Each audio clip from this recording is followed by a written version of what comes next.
දියමන්ති මාලය නැතිවීමට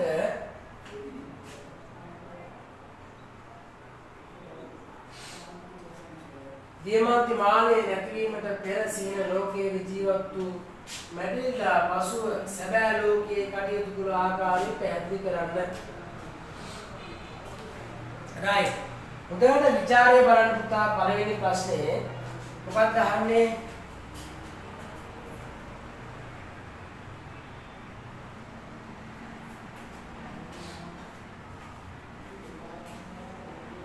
දියමන්ති මාලයේ නැතිවීම සම්බන්ධව නැතිවීමට පෙර සිහින ලෝකයක ජීවත් වූ මැටිල්ඩා. දැන් මේ කතාවේ ඉන්න චරිතයක් තමයි මැටිල්ඩා. පසුව සැබෑ ලෝකයේ කටයුතු කළ ආකාරය පැහැදිලි කරන්න. right. එහෙනම් අපේ ਵਿਚාරයට ටක් ගාලා ළමයි මෙහෙම තමයි පළවෙනි විචාරය ලියන්නේ. දැන් ඔය කට්ටිය එනවනේ 4 5 6 විචාර ලියන්න එනව නේද? ගීත මොහොපසාන් මහතා 1850 අගෝස්තු 5 වනදා ප්‍රංශයේදී උපත ලැබීය. උන දැන් අපි හැඳින්වීම කරන්න පටන් ගන්නවා. විචාරයේදී පළවෙනි කොටස වෙන්න ඕන පුතා හැඳින්වීම කරන්න. විවිධ ප්‍රදේශවල පැවති සාහිත්‍ය සභාවලට සහභාගී වීමෙන් ඔහුගේ සාහිත්‍ය ජීවිතය ගොඩනගා ගත්තේය. දැන් අපි කාගද කියන්නේ ගීත මොහොපසන් මහතාගෙන මුලින්ම අපි පොඩි හැඳින්වීමක් කරනවා. එතුමා 1850 අගෝස්තු 5 වෙනිදා ප්‍රංශයේ ජීවත් වුණා. විවිධ සාහිත්‍ය උත්සවවලට ගිහිල්ලා එතුමා සාහිත්‍ය වශයෙන් විශාල මෙහෙයුමක් කරමින් තමන්ගේ ජීවිතයට එය ළඟා කරගත්තා. ඒ වගේම අසුකාලයේ ලෝක කෙටි කතා කරන අතර ප්‍රබල නිර්මාණ බවට පත් වූ අතර මෙතුමා විසින් නවකතා 9ක්ද කෙටි කතා 300ක් වැඩි ආසන්න ප්‍රමාණයක් රචනා කොට ඇති අතර ඉන්නේ කෙටි කතා ලෙස දියමන්ති මාලය හඳුන්වා දී හැකිය. නමුත් අපි බොහොම පැහැදිලිව මතක තියාගන්න කෙටි කතාවේ ආරම්භයේ ගත්ත හැඳින්වීම කරා මේ සිංහලට පරිවර්තනය කොට ඇත්තේ කේ.ජී. කරුණාතිලකයන් විසිනි. එසේනම් දියමන්ති මාලයේ නැතිවීමට පෙර සිහින ලෝකයේ ජීවත් වූ මැටිල්ඩා පසු සැබෑ ලෝකයේ කටයුතු කළ ආකාරය පිළිබඳව මෙතෙන් සිට විමසා බලමු. එන්නේ පුතා right. සේවිකාව පළවෙනි උතුරු පාඩුවන අපි දැන් හැඳින්වීම කරා. ඊට පස්සේ නැවත අපි ප්‍රශ්නය පොඩ්ඩක් හිතන්න නැතුව කරා මැටිල්ඩා සිහින ලෝකයේ ජීවත් වූ ආකාරයෙන් සම්බන්ධව සාකච්ඡා කරනවා. ඉන් අනතුරුව පුතා ඔන්න අපි පළවෙනි උද්දෘත පාඩේ ඇතුළත් කරනවා. සේවිකාව අස්කර දමනු ලැබූ අතර නිවසට වෙනස් කරලද්දී ඔහු උඩුමාලක පියසිකොනකට නොදුරු කුඩා කාමරයක වාසයට පැමිණියාහ. හරි පුතා පළවෙනි උද්දෘත පාඩේ ඔන්න බලා ගන්න. ඊළඟට අධ්‍යාපන අමාත්‍යවරයා විසින් පියසාදයට සහභාගී ලෙස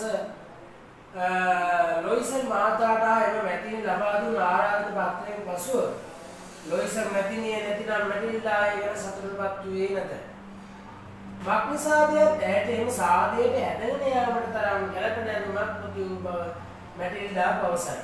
එයාට අඳගෙන යන්න ඇඳුමක් තිබෙන්නේ නැහැ කියලා කියනවා.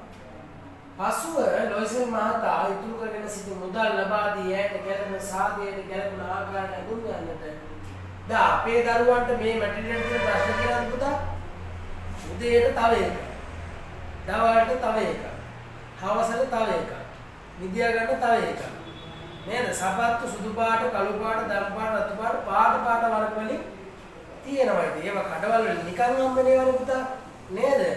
තාත්තා කඩේට යනවා මේ කඩේට නිකන් හම්බුන කියලා හිතන්නේ. දැන් මතක තියාගන්න තාත්තලා පුතේ කට්ටුව වරන් දෙන්නේ දෙමෝපිය වරන් දෙන්නේ ලොකු බලාපොරොත්තුවක් තියෙනවා ඒකට කියන. කවදාකවත් තමන්ගේ දෙමෝපියෝ තමන්ගේ දරුවව අවලස්සන ඇඳුමක් අඳලා නේද?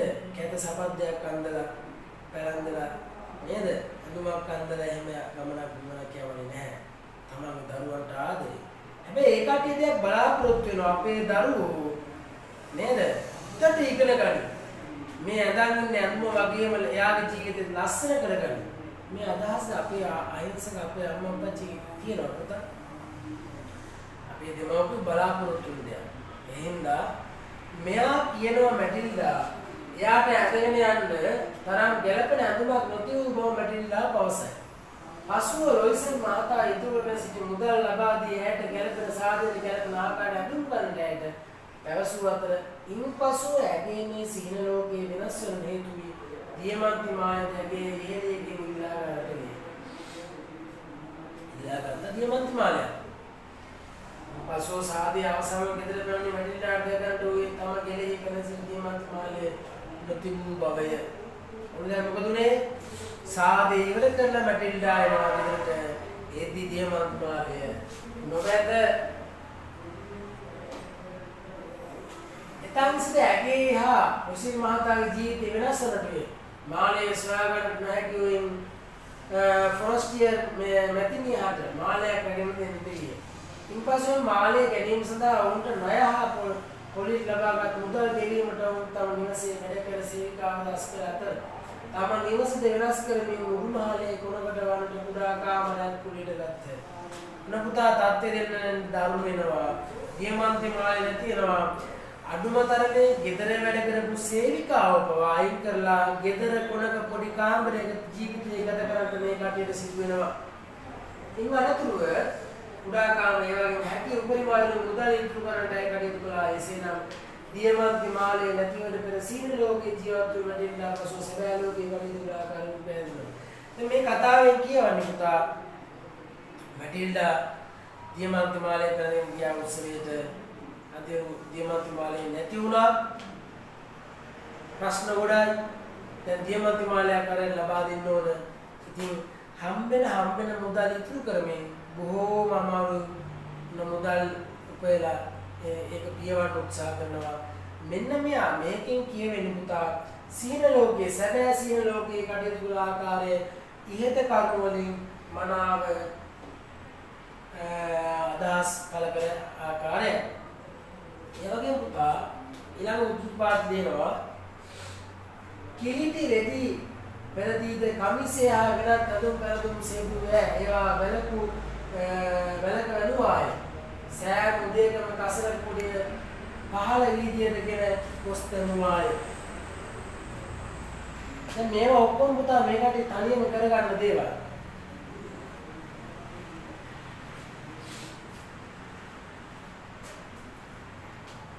තම රෙදි පිළිත බලංගු ගන්න මෙතෙක්කා සේවිකාව විසින් සෝදා පිළිත මෙච්චර මේ ප්‍රශ්නේ එන්න කලින් පුතා තමන් ගෙදර හිටිය සේවිකාවක්.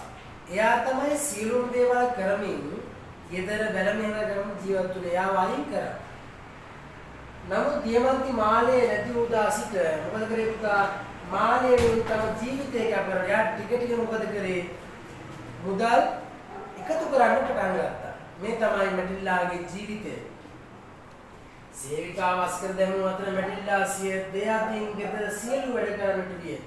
එහිදී අය කීටි රෙදි පිළිද තෙලිසයිත් හැලිවලන්ද වෙනත් මැටි බඳුන්ද තිගන් කෝපා දැන් මෙයා ජීවත් වුණේ වෙනම ලෝකයක පුතා.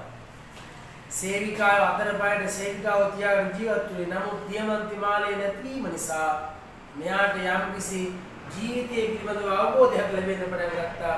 දැන් සියලුම දේවල් රෙදි පිළිද ඇඳුම් පැළඳුම් නේද?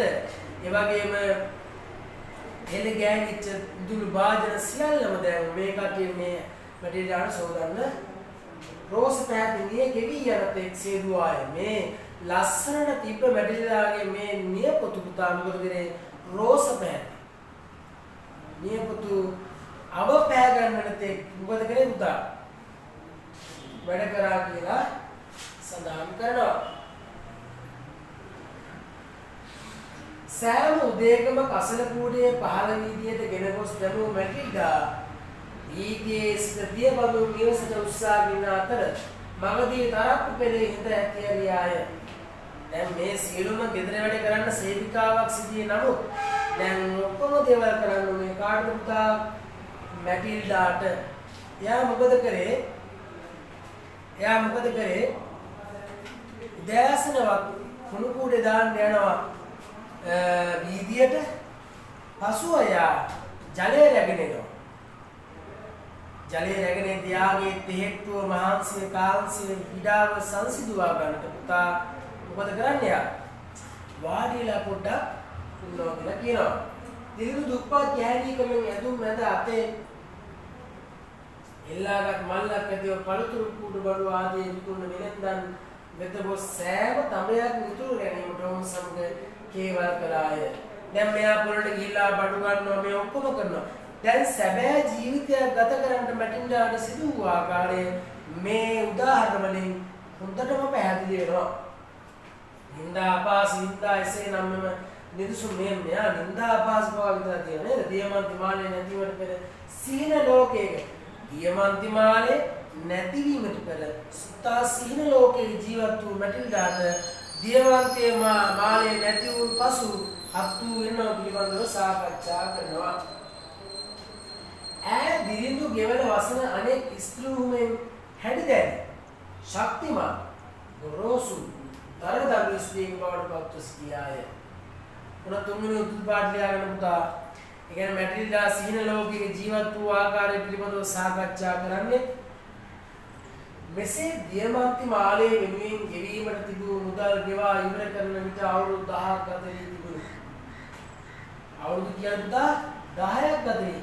එමෙන්ම මැටිල්ඩා මහණු පෙළමින් යුතු ආය වසර ගණනක් ජීවත් දරුවන් ලබා වයෝවෘද්ධ සිටින මිත්තණියක් සෑගේ ශරීරයේ මහානුභාවයට පත් සිදුනාය. වයසින් වයසට ගොස් ප්‍රතිගුණ දැගේ පෙනුම මහලු ස්ත්‍රියක පෙනුම ගත්තාය. දැන් පුතා දියමන්ති මාලේ නැති වෙලා මෙයාගේ ශරීරය හරියට මහලු ස්ත්‍රියක හා සමාන. අවුරුදු 10ක් ගත වෙලා වයසින් වයසට ගොස් හරියට මිත්තණියක් හා සමානයි කියලා තොරතුරු අනාවරණය වෙනවා.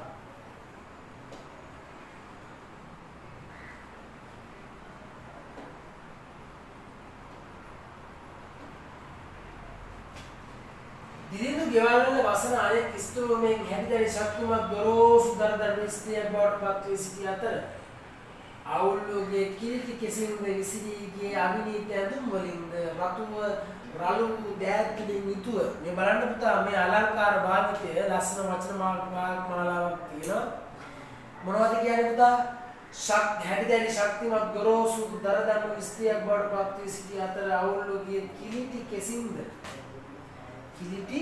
කෙසින්ද විසිරී ගිය අවිනීත ඇඳුම් වලින්ද රතු රළු දෑත් වලින් යුතුව මහා සද්දේ කතා කළා. කෙසේ නමුත් මේ දියමන්ති මාලේ නැතිවට පෙර සීන ලෝකයේ ජීවත් වූ මැටිල්ඩා පසු සැබෑ ලෝකයේ කටයුතු කළ ආකාරය මනාව හිත තුරුතුරු වලින් පැහැදිලි වෙන ආකාරය පෙන්වා දෙන්නට පුළුවන්. ඉතින් ඉහත උදාහරණ සියල්ලෙන් අපට පැහැදිලි වන්නේ පුතා දියමන්ති මාලේ නැතිවට පෙර සීන ලෝකයේ ජීවත් වූ මැටිල්ඩාගේ පසු සැබෑ ලෝකයේ කටයුතු කළ ආකාරය. මතක තියාගන්න පුතා මැටිල්ඩාගේ ජීවිතයේ දියමන්ති මාලේ නැතිවෙන්න පෙර තමන්ගේ සීන ලෝකයේ ජීවත් වුණාට පසුව මේ දියමන්ති මාලේ නැති වුණාට පසුව ගත කරන ජීවිතය සම්බන්ධව තොරතුරු අපි හොඳට අවබෝධ කරගන්නට ඕන.